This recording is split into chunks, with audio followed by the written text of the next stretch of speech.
Assalamualaikum warahmatullahi wabarakatuh. Waalaikumsalam warahmatullahi wabarakatuh. Selamat pagi anak-anak. Pagi, Bu. Bagaimana kondisi kalian hari ini? Apakah semuanya sehat? Sehat, Bu. Sehat ya. Bagaimana cuaca di sana? Hujan, mendung, apa cerah?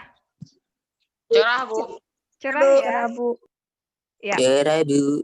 Oke, mudah-mudahan cuacanya selalu cerah supaya sinyal kita bagus hingga akhir pembelajaran kita hari ini.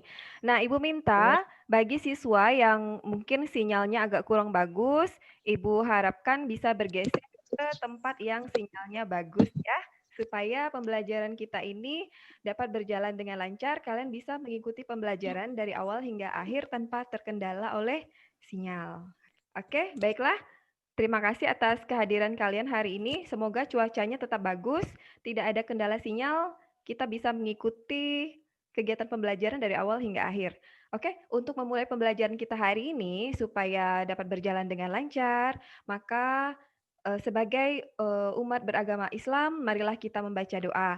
Untuk memimpin doa, Ibu persilahkan kepada Azril. Bismillahirrahmanirrahim. Raditu billahi robba wa bil islami dina Nabi Muhammadin nabiyya wa rasulah. Allahumma nawwil qalbi binuri samsika abadan abada. Rabbi zidni ilma warzuqni fahma. Amin. Amin. Alhamdulillah, terima kasih Azril atas sudah memimpin doa kita pada hari ini. Oke, nah hari ini kita akan mempelajari materi tentang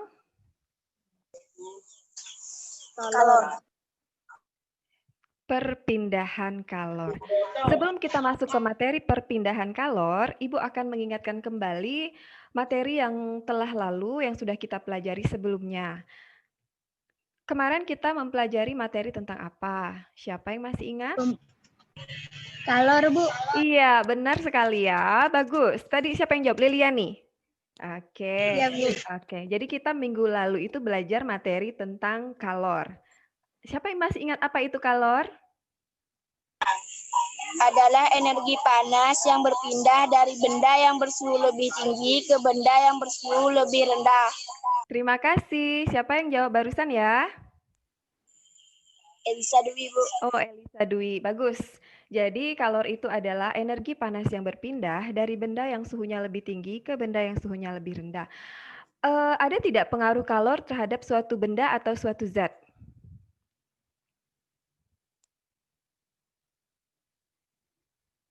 Ada, Bu. Ada. Apa pengaruh kalor terhadap suatu benda, Lili? Kalor dapat mengubah suhu benda dan mengubah wujud benda. Iya, bagus sekali ya. Jadi ternyata kalor itu memberikan pengaruh terhadap suhu dan juga berpengaruh terhadap wujud zat. Nah, sekarang siapa yang masih ingat nih pengaruh kalor terhadap suhu itu bagaimana?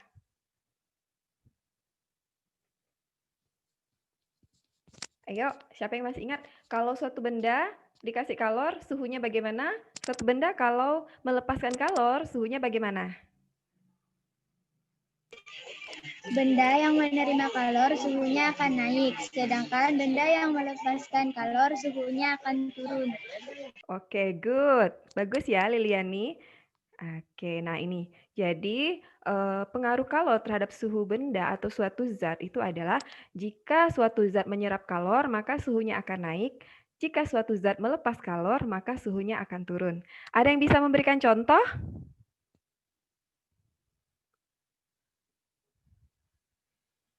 Yang menyerap kalor dulu.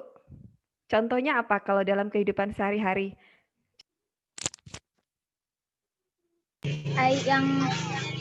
Air biasa dimasukkan ke dalam kulkas yang berubah menjadi es batu, Bu. Jadi dia Air apa? Air biasa dimasukkan ke dalam kulkas, berubah menjadi es. batu. Nah, itu menyerap atau melepas kalor? Melepas kalor. Good, bagus sekali. Sehingga suhunya turun. Jadi sesuai ya. Jadi konsep yang disampaikan oleh Liliani di awal bahwa suatu zat itu karena adanya kalor dia bisa naik suhunya, bisa turun suhunya. Zat yang suhunya naik berarti dia tuh menerima kalor atau menyerap kalor. Sedangkan zat yang suhunya turun itu artinya dia melepas kalor. Contohnya tadi air panas. Air panas ditambah dengan es batu menjadi air hangat. Nah, dua kejadian ini menunjukkan air panas melepaskan kalor sehingga dari panas suhunya menjadi dingin, sedangkan es batu menyerap kalor. Jadi dari es menjadi air. Sehingga airnya tidak panas dan tidak dingin, tetapi menjadi hangat. Oke. Sekarang kita lanjut pengaruh kalor terhadap wujud zat. Ayo, siapa yang masih ingat nih? Apa sih pengaruh kalor terhadap wujud zat? Yang cowok-cowoknya mana? Mana suaranya? Nah, pengaruh kalor terhadap wujud zat, dia bisa mengubah wujud suatu zat. Nah, wujud zat itu ada yang berubah karena melepaskan kalor, ada yang berubah karena menerima kalor. Ayo, siapa yang masih ingat? Diagram perubahan wujud zat yang melepaskan kalor dan perubahan wujud zat yang menerima kalor. Siapa yang masih ingat? Ada perubahan apa saja? Silahkan. Perubahan wujud benda yang membutuhkan kalor adalah mencair, menguap, dan menyublim. Sedangkan perubahan wujud benda yang melepaskan kalor adalah membeku, mengembun, dan mengkristal. Oke, terima kasih. Bagus sekali ya. Benar tadi. Jadi perubahan wujud zat yang melepaskan kalor itu contohnya yang pertama membeku, air menjadi es. Yang kedua mengembun, embun pagi, bisa kamu lihat di subuh, hari. Atau yang ketiga itu adalah mengkristal. Sedangkan perubahan wujud zat yang menyerap kalor itu adalah mencair dari es batu menjadi air dan ada lagi menguap. Menguap itu contohnya air mendidih, dipanaskan, dia berubah menjadi uap. Yang terakhir adalah menyublim. Contohnya kapur barus berbentuk padat. Kalau dia menyerap kalor atau dipanaskan, dia akan menguap. Oke, baiklah. Terima kasih. Kalian masih mengingat materi kita yang sebelumnya? Nah, kenapa Ibu selalu mengingatkan materi sebelumnya? Karena untuk mempelajari materi hari ini, kita memang harus mengingat materi sebelumnya. Karena dasar untuk kita belajar hari ini adalah harus memahami konsep materi yang sebelumnya, yaitu konsep tentang kalor, konsep tentang pengaruh kalor terhadap suhu zat, dan konsep pengaruh kalor terhadap wujud zat. Oke, berikan tepuk tangan dulu kepada teman-teman kalian yang sudah aktif menjawab pertanyaan dengan mengingat kembali materi yang lalu. Bagus. Oke, selanjutnya Ibu akan memperlihatkan sesuatu. Ibu mau tanya dulu nih, kalian di rumah pernah bikin minuman manis nggak? Pernah, Bu. Misalnya Pernah, Bu. minuman apa? Teh. Air gula, Bu. Air gula, apalagi? Teh, Bu. Air teh, apalagi? Sirup. Kopi, sirup. Wah, banyak ya. Oke, berarti semuanya pernah membuat minuman manis. Sekarang apa sih yang kalian lakukan untuk membuat minuman itu? Yang pertama, nah coba lihat gambar ini. Sebentar. Nah, coba kalian lihat gambar yang Ibu tampilkan, itu ada gambar apa? Ada 3 gambar ya. Gambar yang pertama itu gambar apa? Menuangkan air panas. Gambar, ya, menuangkan air panas ke dalam gelas. Gambar kedua? Iya, menaruh sendok ya, yang fungsinya untuk mengaduk gula lah misalnya ya. Nah, sekarang saat mengaduk gula dengan sendok logam, biasanya pakai sendok logam kan kalau mau bikin air. Kira-kira apa yang kamu rasakan waktu mengaduk gula pakai sendok yang di bawahnya itu air panas? Panas, Bu. Panas, Bu. Oke, sendoknya terasa panas ya. Oke, sekarang kenapa sih sendoknya bisa terasa panas? Karena perpindahan kalor, Bu. Dari mana ke mana? Dari besi, Bu. Perpindahan kalornya dari mana? Ingat, perpindahan kalor itu dari benda yang suhunya lebih tinggi ke benda yang suhunya lebih rendah. Jadi pada saat kamu mengaduk gula ya dengan air panas, perpindahan kalornya dari mana ke mana? Dari air panas ke sendok. Iya, bagus sekali. Jadi, benar ya, pada saat kita mengaduk gula dengan sendok, kenapa sendok itu bisa terasa panas? Karena adanya perpindahan panas atau kalor dari air panas ke sendok logam. Kalau sendoknya plastik bisa tidak terasa panas? Tidak, Bu. Tidak. Kok bisa ya? Kok tidak panas ya? Oke, baiklah. Itu merupakan suatu motivasi untuk kalian yang akan kita bahas. Pelajaran kita hari ini adalah mengenai perpindahan kalor. Jadi kita hari ini akan belajar mengenai perpindahan kalor. Jadi pada peristiwa tadi ada kalor yang berpindah dari air panas ke sendok. Sekarang hari ini kita akan mempelajari bagaimana sih kalor itu bisa berpindah. Ada berapa jenis mekanisme perpindahan kalor. Oke. Nah, jadi tujuan pembelajaran kita hari ini adalah yang pertama, melalui kegiatan pengamatan video dan diskusi, peserta didik dapat menganalisis perbedaan jenis-jenis perpindahan kalor dengan benar. Yang kedua, melalui percobaan sederhana, peserta didik dapat menyelidiki proses perpindahan kalor dengan penuh tanggung jawab. Yang ketiga, melalui kegiatan diskusi dan penugasan, peserta didik dapat menganalisis mekanisme menjaga kestabilan suhu tubuh manusia dan hewan dengan benar. Ibu ingin kalian mengamati tayangan video berikut ini. Jadi Ibu akan sajikan 3 video. Yang pertama video tentang konduksi, yang kedua video tentang konveksi, yang ketiga video tentang radiasi. Ketiga video ini menggambarkan mekanisme perpindahan kalor. Seperti apa saja mekanisme perpindahan kalor? Yuk kita saksikan tayangan video berikut ini. Ya, ini perpindahan kalor secara konduksi. Coba kalian perhatikan ya.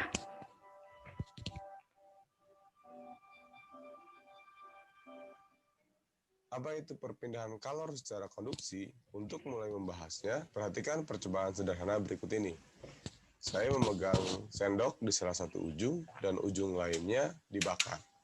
Saya merasakan lama-lama ujung sendok yang saya pegang ini terasa panas. Padahal yang dibakar adalah ujung yang lainnya, bukan di ujung yang saya pegang. Nah, perpindahan kalor seperti ini, di mana kalor merambat di benda padat, itulah yang kemudian disebut dengan konduksi. Oke, Nak. Sudah melihat tayangan videonya tadi? Udah, Bu.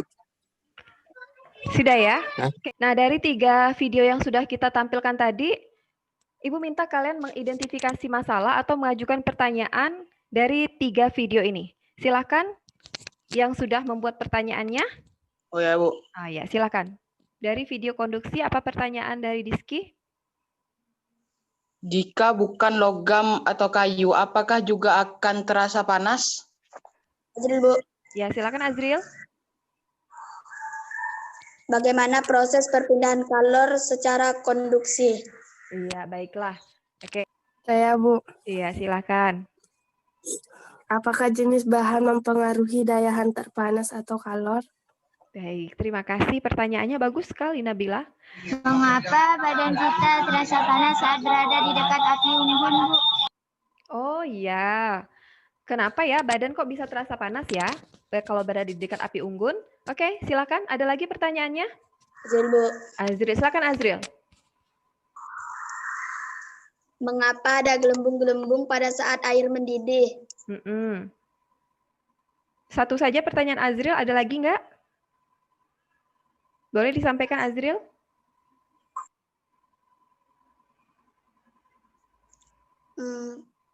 Kemana arah gerakan gelembung tersebut ketika terkena panas? Oke, baik. Oke, baiklah. Nah, dari semua pertanyaan ini, akan Ibu rangkum ya pertanyaan kalian ya. Oke, perhatikan.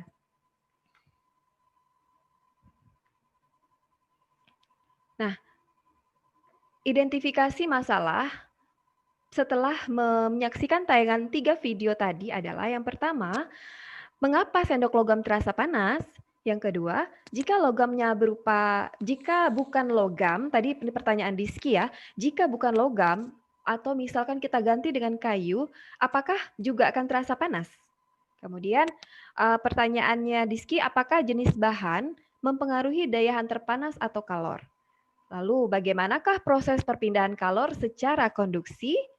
Baik. Kemudian di video yang kedua ada beberapa pertanyaan. Yang pertama, mengapa ada gelembung-gelembung udara pada saat air mendidih? Kemana arah gerakan gelembung tersebut ketika terkena panas?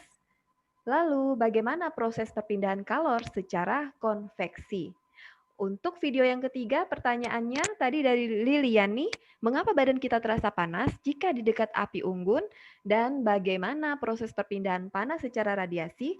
Apakah warna benda dapat mempengaruhi perpindahan kalor? Dari beberapa pertanyaan ini, menurut kamu mana yang pertanyaan yang menurut kamu dianggap paling penting dan akan kita cari solusinya pada kegiatan pembelajaran kita hari ini? Oke, untuk menjawab pertanyaan-pertanyaan yang sudah kamu golongkan menjadi pertanyaan penting yang akan kita cari jawabannya pada pembelajaran kita hari ini, maka Ibu akan meminta kamu membaca handout dengan melakukan kajian literatur mengenai perpindahan kalor. Handout-nya sudah Ibu kirimkan beberapa hari yang lalu di Google Drive supaya kalian baca. Kemudian Ibu juga akan meminta kalian melakukan percobaan di rumah. Ibu juga akan meminta kalian menyaksikan tayangan video materi tentang perpindahan kalor, di mana link video materinya sudah Ibu kirimkan di Google Classroom. Ya, sudah Ibu kirim di Google Classroom. Linknya sudah Ibu kirimkan juga di WA Group. Oke, sekarang kita saksikan videonya. Setelah kalian menyaksikan tayangan video materi, berikutnya kalian akan melakukan percobaan di rumah dengan menggunakan alat-alat sederhana yang dapat dijumpai di rumah masing-masing. Jadi tidak perlu menggunakan peralatan laboratorium. Lakukan percobaan di rumah masing-masing sesuai petunjuk yang ada di LKPD. Link LKPD-nya sudah Ibu kirim di Google Classroom kita dan juga di WA Group. Oke. Nah, tolong siapkan alat dan bahan yang akan kalian gunakan untuk melakukan percobaan. Dibaca dengan seksama langkah-langkah percobaan baik pada percobaan konduksi, konveksi, maupun radiasi. Jika ada kesulitan mengenai langkah-langkahnya, silakan sampaikan di WA Group. Kita akan berdiskusi di WA Group setelah ini ya. Nah, ini ada LKPD yang akan kalian kerjakan adalah percobaan mengenai perpindahan kalor secara konduksi, kemudian perpindahan kalor secara konveksi, dan yang ketiga perpindahan kalor secara radiasi. Baiklah, untuk jika tidak ada pertanyaan mengenai LKPD-nya? Tidak ada, Bu. Tidak ada. Oke, baiklah. Jika tidak ada, silahkan kalian bekerja di rumah masing-masing. Jika ada pertanyaan, kita diskusikan di WA Group. Ibu ingatkan kembali bahwa semua kegiatan yang kamu lakukan di rumah dalam melakukan percobaan direkam melalui video untuk dikirimkan ke Ibu sebagai bukti autentik bahwa kalian sudah mengerjakan. Kemudian Ibu pesankan lagi dalam mengerjakan percobaan di rumah, minta bantuan kepada keluarga yang ada di rumah, bisa orang tua, bisa abang, kakak, maupun adik. Kemudian jangan lupa tetap menjaga kesehatan dan berhati-hati pada saat melakukan percobaan, terutama pada saat melakukan percobaan menggunakan api dan air panas. Tolong berhati-hati ya, jangan sampai terjadi kecelakaan pada saat melakukan percobaan. Oke, baiklah, sampai di sini kita cukupkan terlebih dahulu pertemuan awal kita. Silakan kalian bekerja di rumah masing-masing untuk mengerjakan laporan percobaannya. Ibu tunggu laporan hasil percobaannya dalam bentuk video percobaan dan juga jangan lupa kalian mengisi LKPD yang sudah Ibu bagikan ya. Oke, baiklah, untuk pertemuan awal ini Ibu cukupkan sampai di sini. Ibu akhiri, wassalamualaikum warahmatullahi wabarakatuh.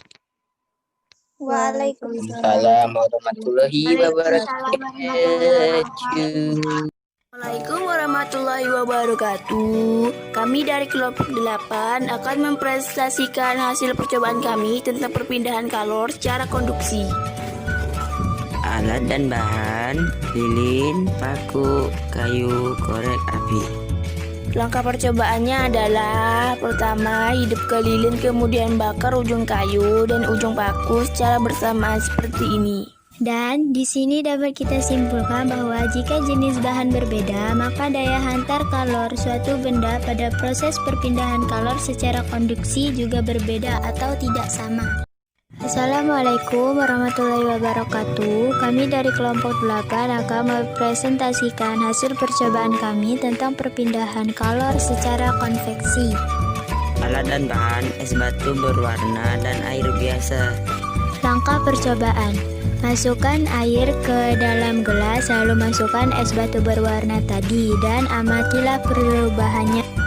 Saat es dicelupkan ke air panas yang berada di bagian bawah akan naik. Setelah sampai di atas akan menjadi lebih dingin daripada air yang di bawahnya, sehingga bagian air tersebut turun. Gerakan air berwarna menggambarkan arah gerakan perpindahan kalor. Kalor perpindahan mengikuti perpindahan partikel atau air berwarna. Perpindahan kalor yang disertai perpindahan partikelnya disebut perpindahan secara konveksi. Dan di sini dapat kita simpulkan, jika zat cair menerima kalor, maka zat cair akan bergerak mengikuti arah perpindahan kalor pada zat cair. Warahmatullahi wabarakatuh. Kami dari kelompok 8 akan mempresentasikan hasil percobaan kami tentang perpindahan kalor secara radiasi. Alat dan bahannya adalah kaos kaki putih 1, kaos kaki hitam 1, nampan, air, dan baskom. Langkah percobaannya adalah masukkan kaos kaki hitam dan putih ke dalam baskom yang berisi air secara bersamaan, lalu peras hingga kering, dan jemur kaos kaki tadi ke mampan. Dapat kita simpulkan bahwa semakin gelap warna benda, maka daya serap kalor semakin besar. Persilakan kepada Elisa Dwi untuk membacakannya. Tujuannya adalah menyelidiki pengaruh jenis bahan terhadap daya hantar panas suatu benda dalam proses perpindahan kalor secara konduksi.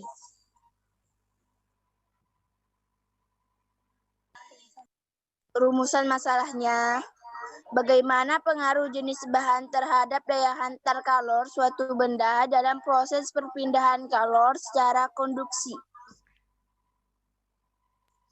Jika bahan batang berbeda, maka daya hantar kalor suatu benda pada proses perpindahan kalor secara konduksi juga berbeda atau tidak sama. Analisis data. 1. Apa yang kamu rasakan ketika salah satu ujung besi dipanaskan? Mengapa? Ketika ujung salah satu paku dipanaskan, maka ujung yang lain terasa panas. Hal ini terjadi karena panas berpindah dari ujung paku yang dipanaskan ke ujung yang lainnya. Apakah kamu rasakan ketika salah satu ujung kayu dipanaskan? Mengapa? Ketika ujung salah satu batang kayu dipanaskan, maka ujung kayu yang lain tidak terasa panas. Hal ini dikarenakan tidak ada panas yang berpindah pada batang kayu. Iya. Kelompok lain bagaimana dengan hasil percobaannya? Apakah sama dengan kelompok Elisa? Sama, Bu. Oke, sama. Oke, baiklah. Kalau sama, berarti kita lanjutkan ya, Dwi, ke pertanyaan nomor 3. Mengapa pemanasan pada batang besi dan batang kayu tidak menunjukkan hasil yang sama? Jelaskan. Pemanasan pada batang logam, paku, dan batang kayu menunjukkan hasil yang berbeda karena kedua bahan memiliki daya hantar panas yang berbeda. Logam merupakan penghantar panas yang baik atau disebut konduktor, sedangkan kayu merupakan penghantar panas yang buruk atau disebut isolator. Bagus sekali jawaban kelompok Dwi. Bagaimana kelompok lain? Kelompok Santi bagaimana? Sama, Bu. Sama. Silakan dibacakan. Ketika pembakaran besi atau sendok, apakah disertai perpindahan partikelnya? Ketika memanaskan batang logam dan batang kayu, tidak terjadi perpindahan partikel. Hanya panasnya saja yang berpindah, partikelnya tidak ikut berpindah. Oke, bagus. Oke, lanjutkan ke pertanyaan nomor 5. Apa jenis perpindahan kalor yang sesuai dengan percobaan yang telah kalian lakukan? Jelaskan.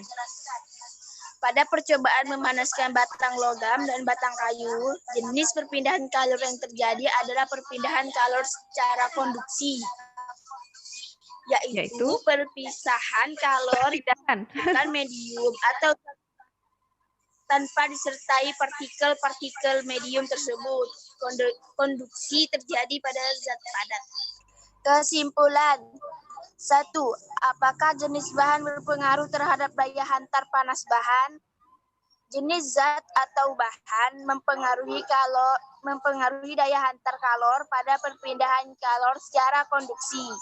Jenis zat atau bukan yang memiliki daya hantar kalor yang buruk disebut isolator.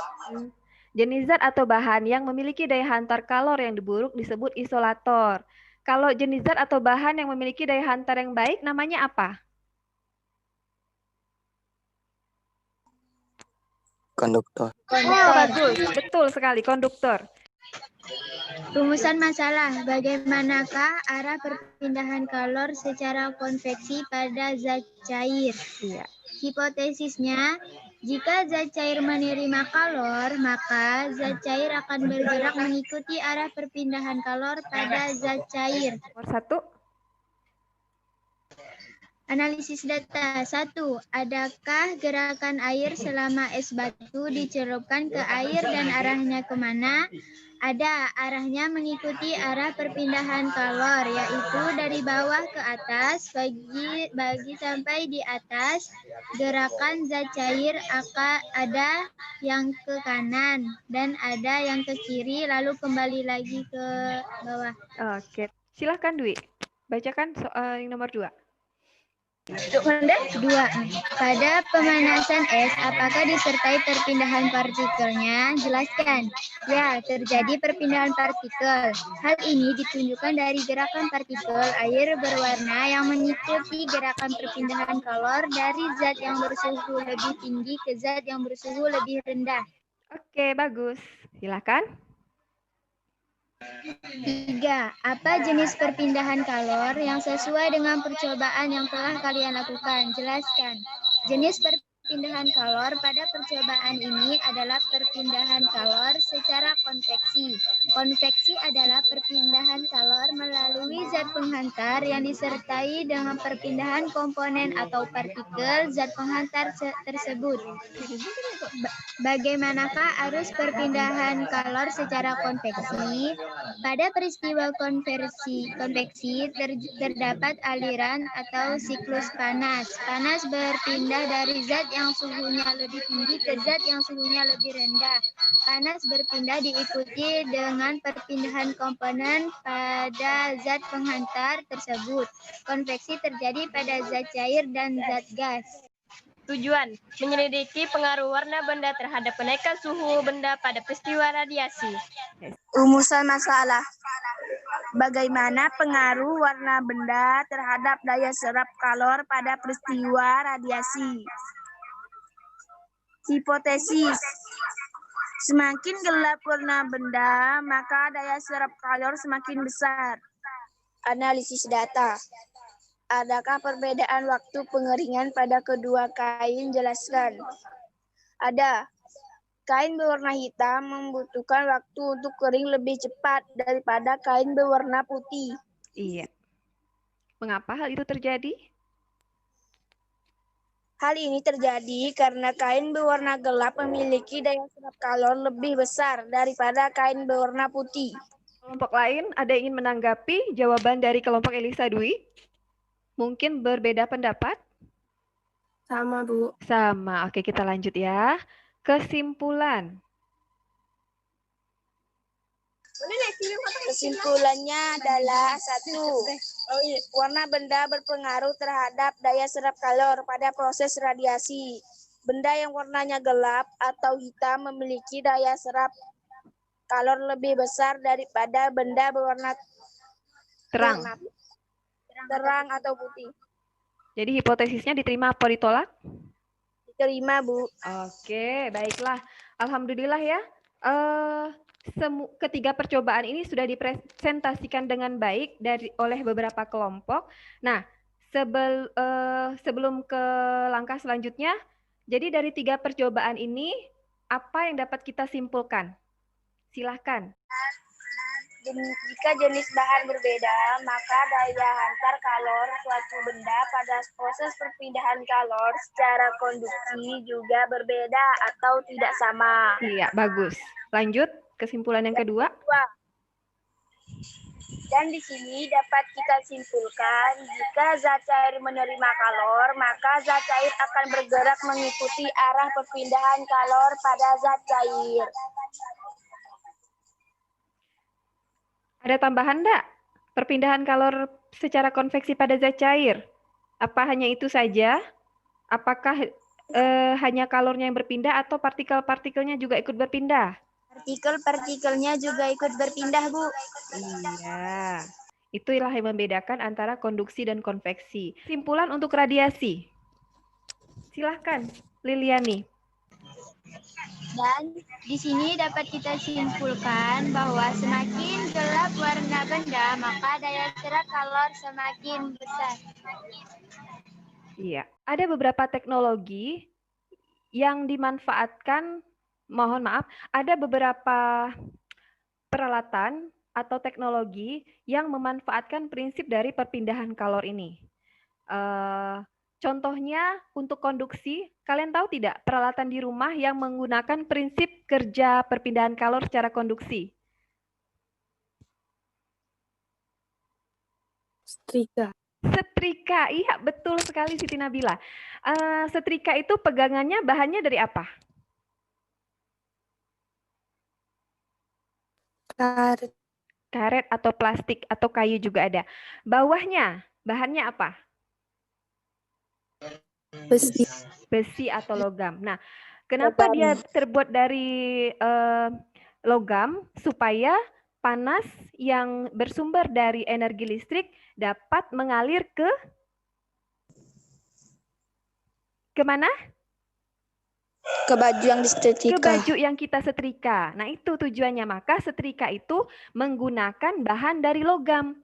Karena kenapa dia memilih logam? Tidak dari kayu, Bu, biar murah. Kenapa milihnya logam? Ayo.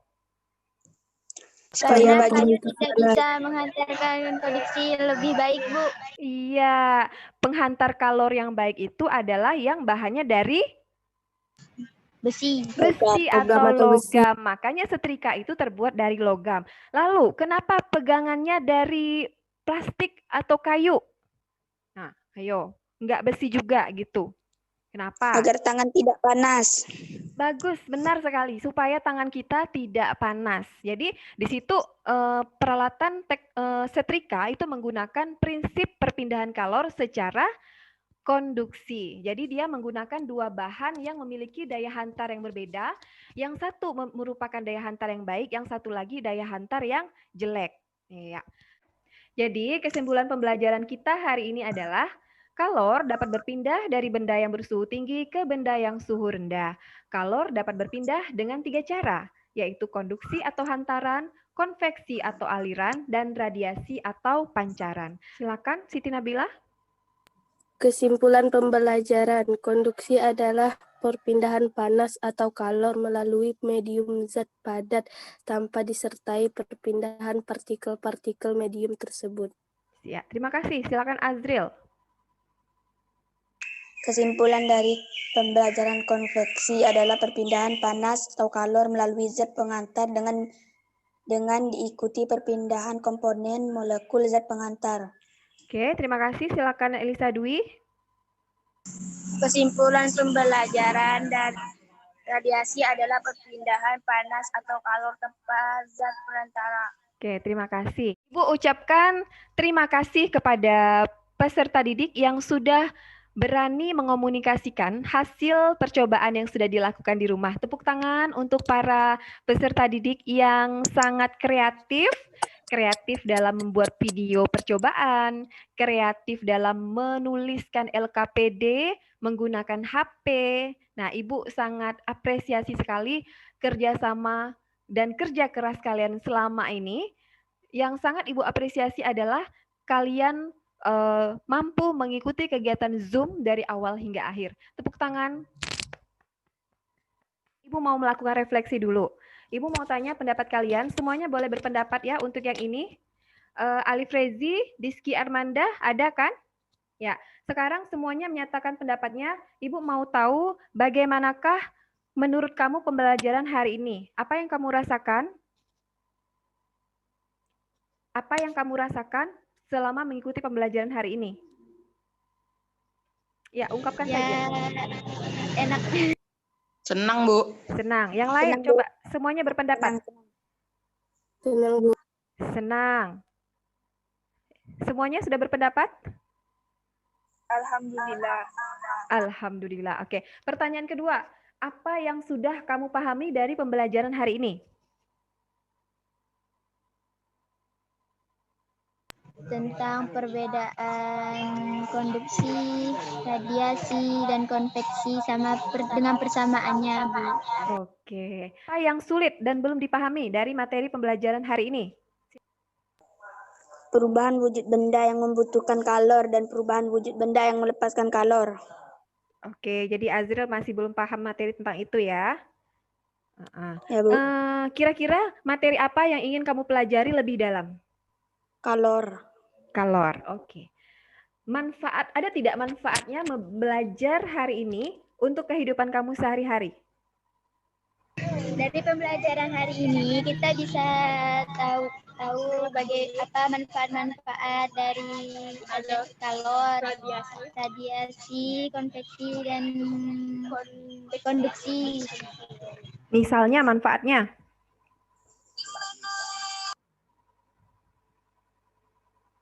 Bisa kasih Ibu satu contoh aja? Yang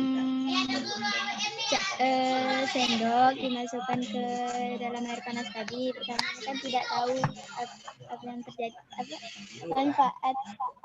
Oh, awalnya kan Lili nggak tahu ya, kok kenapa sendok tuh bisa panas, sekarang udah tahu kenapa dia bisa panas gitu ya? Iya, Bu. Setelah belajar hari ini, untuk pembelajaran berikutnya, kalian maunya pembelajarannya seperti apa? Yang bisa bikin kamu menyenangkan. Kamu maunya Ibu belajarnya tuh kayak apa? Saran dari kamu untuk Ibu. Seperti apa pembelajaran yang kamu inginkan?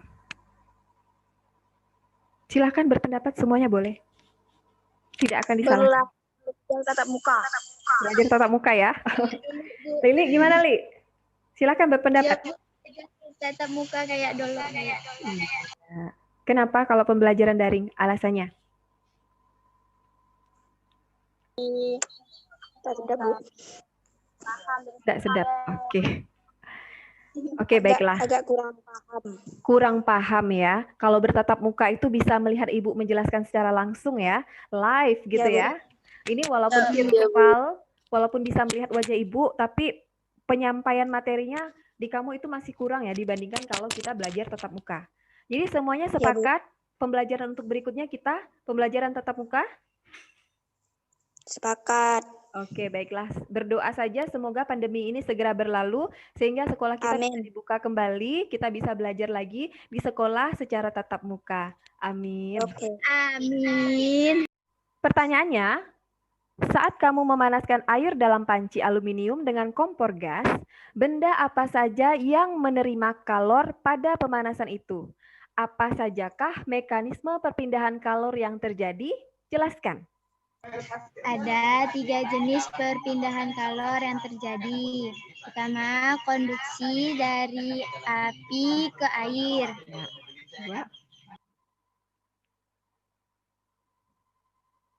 Yang kedua?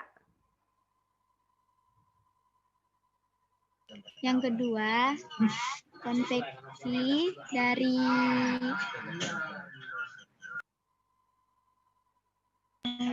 air biasa menjadi air panas. Ya, airnya jadi mendidih ya. Dan radiasi dari api ke panci tadi. Iya, bagus. 100 nilainya untuk Liliani. Kuis ke pertanyaan kedua. Sebutkan persamaan dan perbedaan antara konduksi dan konveksi. Silakan, siapa yang mau menjawab? Rizky, Bu. Ya, silakan Rizky. Ya, Bu. Perbedaan konduksi perantaranya berupa zat padat dan perpindahan kalornya tanpa disertai perpindahan partikel-partikel zat perantaranya. Sedangkan konveksi perantaranya zat cair dan zat gas dan perpindahan disertai perpindahan partikel-partikel zat perantaranya. Bagus. Persamaannya, Rizky?